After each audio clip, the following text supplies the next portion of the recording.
الصلاة والسلام على رسول الله وعلى آله وصحبه ومن والاه. Surah number 4. The elephant refuses to move. Abraha, hailing from Abyssinia, conquered Yemen and assumed the position of vice-regent. Bismillahirrahmanirrahim. Alhamdulillah Rabbil Alameen. Wassalatu wassalamu ala ashrafil anbiya'i wal mursaleen nabina Muhammadin wa ala alihi wa sahbihi ajma'in. Last week we spoke about Abdul Muttalib and we mentioned how he rediscovered the well of Zamzam and how there was conflict between him and the Quraysh with regards to who would keep the Zamzam. And we mentioned the trip that they made to the priestess who gave them the verdict with regards to the son of Abdul Muttalib, and it was the second trip they made to the priestess. The previous one was dealt with because they found water under Abdul Muttalib as they were digging, trying to find water when they were on their way to the priestess to ask the priestess about who should keep the water. And when they found the water coming out from under Abdul Muttalib, when they were looking for water because they were worried they were going to die on their way to the priestess, they saw this as a sign that Abdul Muttalib should be the one who keeps Zamzam. And the second trip, when they went to see the priestess, it was about the son of Abdullah who was going to, the son of Abdul Muttalib, Abdullah, who was going to be slaughtered because of the promise Abdul Muttalib made. What was the promise Abdul Muttalib made? That if he had 10 sons, he would slaughter one of them, and this was when he discovered the well of Zamzam. And so the priestess said that in order to save the life of Abdullah, you draw two lots, and one with Abdullah's name, the other with 10 camels. And once Abdullah's name is chosen, you add 10 more camels. And when you choose the lot of the camels, you slaughter the number of camels which were added or which were compiled. And ultimately, it led to 100 camels being slaughtered, and Abdullah's life was saved. We spoke about Abdullah and how he married who? Amina. And Abdullah passed away, and he stopped at Yathrib because he had relatives there. Who were his relatives in Yathrib? Who were the relatives of Abdullah in Yathrib? His grandmother. So Abdul Muttalib's mother. Abdul Muttalib's mother. And he passed away there. Amina, of course, was expecting a child, and this child would become the Prophet ﷺ. Today, inshallah, we're going to be speaking about the issue of Ashabul Fil, the people of the elephant, the attempt at destroying the Kaaba by Abraha. Abraha, as we just heard, hailed from Abyssinia. So he was from East Africa. And Abyssinia today is modern day Eritrea, that kind of area. And he was originally from Abyssinia, and he had conquered Yemen, and now he was the vice regent of Yemen, which meant he was representing An-Najashi, who was in turn representing the Roman Empire, because An-Najashi was also a Christian. The question is, how did Abraha end up in Yemen? What was he doing in Yemen? If he's from Abyssinia, why is he in Yemen in the first place? And we have to go back quite far to talk about what happened. There's a narration which is mentioned in Muslim Imam Ahmad, where the Messenger of Allah ﷺ, he spoke about an incident which took place in the past, and he said that there was once a king, and this king, he had a magician. He had his own personal magician, and this magician, he became old. When he became old, he asked the king to hire a boy or find a boy who he could teach magic, so that when he dies, the boy can continue carrying on this knowledge of sorcery and being a magician for the king, somebody who can take his place. So the king finds a young boy, and the young boy starts training how to become a magician. He starts learning magic from the magician, and on his way one day to the palace of the king to learn from the magician, he comes across a monk, and he starts listening to the monk's words. He's impressed by what the monk is saying. This monk is a worshipper of Allah, and every day the habit goes that this boy, before he goes to the magician, he stops by the monk and starts to learn from the monk also, and then he makes his way to the magician. And because of this, he's delayed. So when he goes to the magician becomes angry and starts beating him. Then he complains to the monk. He says, every time I go, I stop here, and then when I go to the magician, he beats me because I get late. So the monk says, the next time you get late and you go to the magician late, tell the magician that my family delayed me. So that's why I'm late. And then if you're delayed on the way back, and your family asks why you're late, tell them the magician delayed me. And that way you can continue coming to me and I can continue teaching you.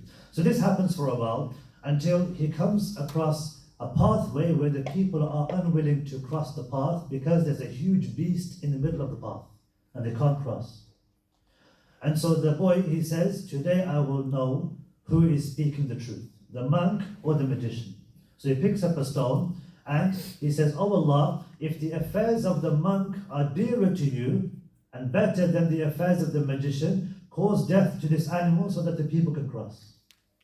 And so he throws the stone and it hits the beast and the beast is killed by the permission of Allah. And so this was a sign for the boy to make him realize the monk is better than the magician. He should be learning from the monk as opposed to the magician. So he goes to the monk and informs the monk about what happened, about how there was a beast. He made this supplication, he hit the beast and the beast was killed. Meaning the monk is upon the right path and he decided to learn more from the monk and the monk is speaking the truth. The monk was impressed by what this young boy did. And so he says to him, today you are superior to me. Meaning you've reached heights which are greater than the heights I've reached. And he says to him, there's going to come a time where you're going to be put on trial. You're going to be tested by the people. And when you're tested, when the people find out about your situation, don't tell them about me. Don't mention me. And so the young man, or this young boy, he starts treating people who are sick by the permission of Allah. People come to him who are blind, people who have skin disease and leprosy, other things. They come to him for help, for a cure. And so he starts treating people until one of the companions of the king himself, who's blind, hears about this boy who can, cure people. And so he collects loads of gifts and he makes his way to the boy, hoping that the boy will be able to cure his blindness. So he goes to him with all these gifts and says, if you cure me, all of these gifts will be for you. And the boy says to him, I don't cure anyone. Allah subhanahu wa ta'ala is the one who cures. And if you believe in Allah, I will supplicate to Allah to cure you. And so this companion of the king accepts Islam, believes in Allah, submits to Allah, and the boy supplicates for this companion of the king, and this king's companion, his eyesight comes back. And he's cured by Allah's permission. The next day, this king, he makes his way back to, the king's companion makes his way back to the king. And he goes into the palace, walks right up to the king, and sits down right next to him. And the king is looking, like, what happened to you? Yesterday you were blind, what's happened? Who cured you? And so he says, my Lord has cured me. And the king is astounded, is shocked. And he says to him, you mean that you have another Lord other than me? And the companion of the king, he says, my Lord and your Lord are Allah. So the king, he takes hold of him and he starts punishing him, starts torturing him, until he confesses about the boy. It was the boy that gave me this knowledge of the worship of Allah, and Allah was the one who cured me through this boy. So the boy is called forward to the king. And the boy himself is tortured by the king and by the guards, by the soldiers, until the boy confesses about the monk. And then the monk is called in the presence of the king. And the monk is tortured and he's told to renounce his faith. Leave this belief that you have, turn back from your religion. And the monk refuses until the monk is killed. A saw is brought and the top of his head is sawed off until the monk is killed. That's how he's killed. And then the companion of the king, who was blind, he's brought forward. The same thing, renounce your faith. He refuses to do so. The saw is brought and the top of his head is cut off until he's killed. Then the boy is brought forward.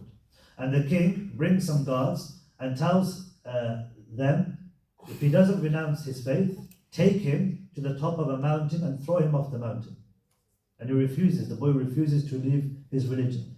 And so they take him to the top of a mountain, and as they're taking him to the top and as they're about to throw him off, the boy supplicates and says, oh Allah, save me from them in the way that you see fit. And the mountain starts to shake, and the soldiers fall off the mountain, and the boy is saved. And he walks all the way back to the king's palace. And the king sees him walking into the palace and says, what happened to you? Where are your companions? Where are the soldiers? And he says, Allah saved me from them. So the king orders more soldiers to come, take him to the ocean in a boat and drown him. And so they take him to the ocean and they're about to drown him, they're about to throw him overboard. And again, the boy supplicates, "Oh Allah, save me from them in a way you see fit." And the boat starts to rock, there's like a storm in the sea, and the soldiers end up drowning and the boy is saved. And again, the boy walks back to the palace completely unharmed. And the king is thinking, what's going on? What happened to your companions? Again, he says, Allah subhanahu wa ta'ala saved me. And Allah killed the soldiers. So the boy then says to the king, "You cannot kill me until you do what I asked you to do. Then you'll be able to kill me."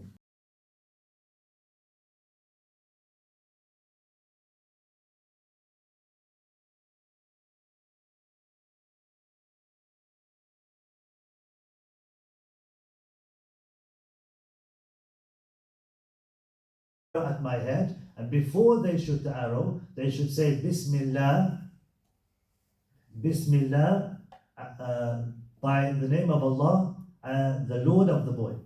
Bismillah Rabbul Ghulam, by the name of Allah, the Lord of the boy. Shoot the arrow and then you'll kill me. So the king says, "Okay, this is what we'll do, because I need you killed." And so he gathers people together, the arrow is taken, he's by the tree, they shoot the arrow, it hits him in the head. Narrations mention the boy touches his head to feel the mark, that the arrows hit his head, and the boy dies. And everyone's watching. And they know the story, they know what's been happening, they know what's been happening with the boy and the king trying to kill him over and over again, but it's not working. As soon as they see the boy being killed in this manner, after the person saying Bismillah Rabbil Ghulam, in the name of the Lord of the boy, everyone starts saying, "We believe in the Lord of the boy. Amanna bi Rabbil Ghulam. We believe in the Lord of the boy."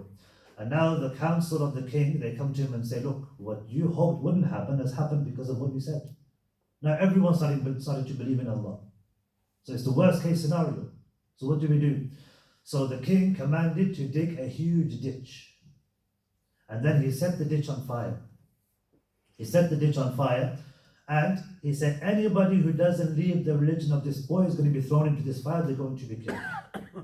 And this is from the verse in the Quran in Surah Buruj where Allah says, "Qutila ashabul ukhdud." Cursed were the people of the ditch. Those who killed all those people in the ditch, may they be cursed. Qutila ashabul ukhdud. So many people refused.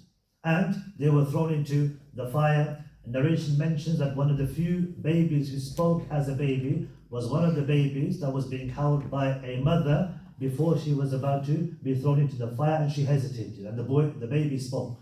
And the baby said to the mother, "Oh mother, be patient, for what you are upon is the truth." And when the mother heard this from the baby, she jumped into the fire. So these were believers in Allah. And this is basically, some say, Ibn Kathir himself says, this may have been post Isa alayhi salam, after the time of Isa alayhi salam, but there's a number of incidents, similar incidents, which took place in this manner. It's not just one. There's a similar incident which took place in Babylon years earlier, maybe hundreds of years earlier, maybe thousands. A similar incident of people being killed in this manner with a ditch that was set on fire. A similar incident being mentioned in Persia, same thing.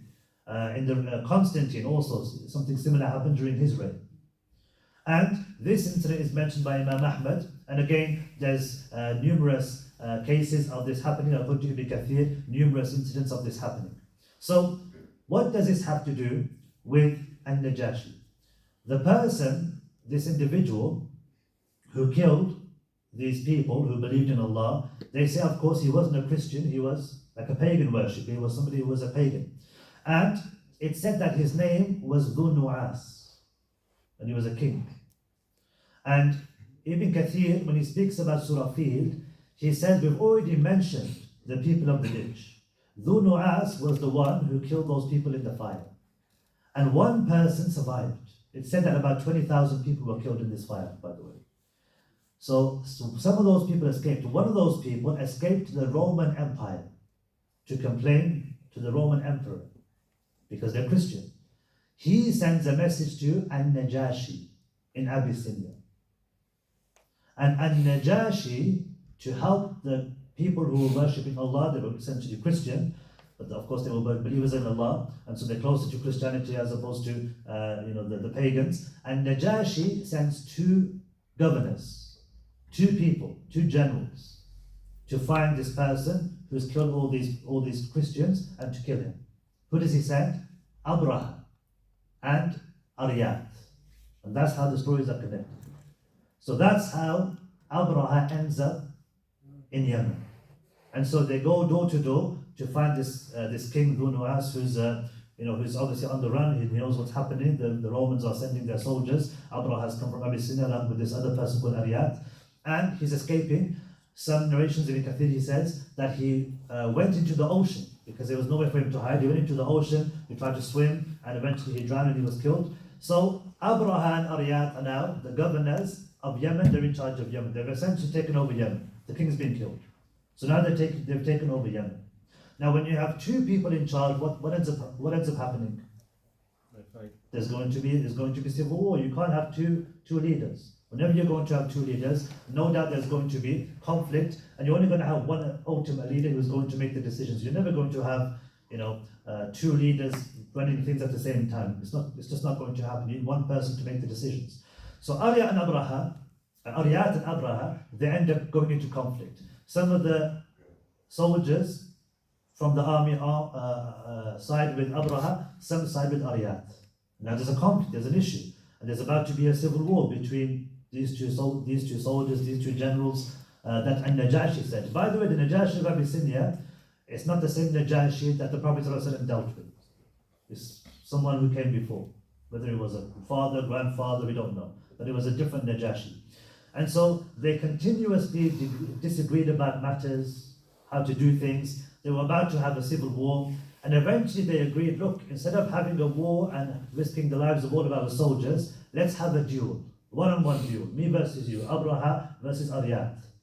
And so they agreed. They went to a place, some say it was like an island with water surrounding them, so that nobody could escape. They had their guards, one of their guards each with them, and they had this duel. And Ariyat slashes Abraha's face and splits his nose and his mouth. Splits Abraha's nose and mouth. And he's collapsed. And he's cut his face. He slashed his face. And he's about to kill him, where Abraha's guard steps in and kills Ariyat. He kind of cheats. He steps in, kills Ariyat, takes Abraha, he survives from his injuries, and now he's in charge of Yemen. And Najashi hears, and he's very angry. And he says, by Allah, I swear I will come to the soil of Yemen, and I will grab you by the forelock because of what you've done. This is civil war, basically. And so Abraha, out of fear, he sends loads of gifts. He sends loads of gifts, sends him soil from Yemen, and cuts his own hair. Cuts his own hair and sends it to Najashi. And sends a letter saying, I've given you soil for you to step on, and I've cut my own hair so you don't need to come. And I've brought loads of gifts for you. As a means of showing his dedication and loyalty to Najashi. So when Najashi is happy, and Najashi says you can continue being the vice regent of Yemen. And so Abyssinia now, or Abraha now, who's from Abyssinia, is in charge of Yemen. So that's quickly the backstory of how Abraha ends up in Yemen and how he's the governor of this area of Yemen. And up till today, in fact, you still have Christians who live in Yemen from that time. It's said that you still have some Christians who live there. Yeah. Observing a large influx of people from Yemen and other parts of Arabia traveling to Mecca during a specific time of the year, he inquired about the reason behind his pilgrimage to the Kaaba. Upon learning that it held immense significance, Abraha grew resentful, considering it a challenge to the importance of his own country. In an attempt to divert the pilgrims, he commissioned the construction of a magnificent church made of colored marble, adorned with golden doors and silver ornaments, and commanded people to visit it instead of the Kaaba. So Abraha sees people traveling to Mecca,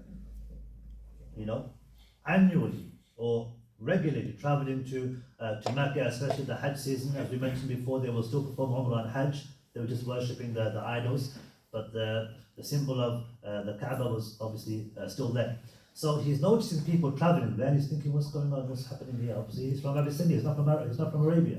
And he's told that this is the Kaaba, where people come and they perform pilgrimage. And he thinks to himself, this is a really good idea. I'm going to do something similar. I'm going to make a huge church. He's Christian, so he's going to build a huge church. What is he thinking? What's the benefit? What's he thinking about how the people of Mecca are benefiting from this? Money, business, commerce, it's financial.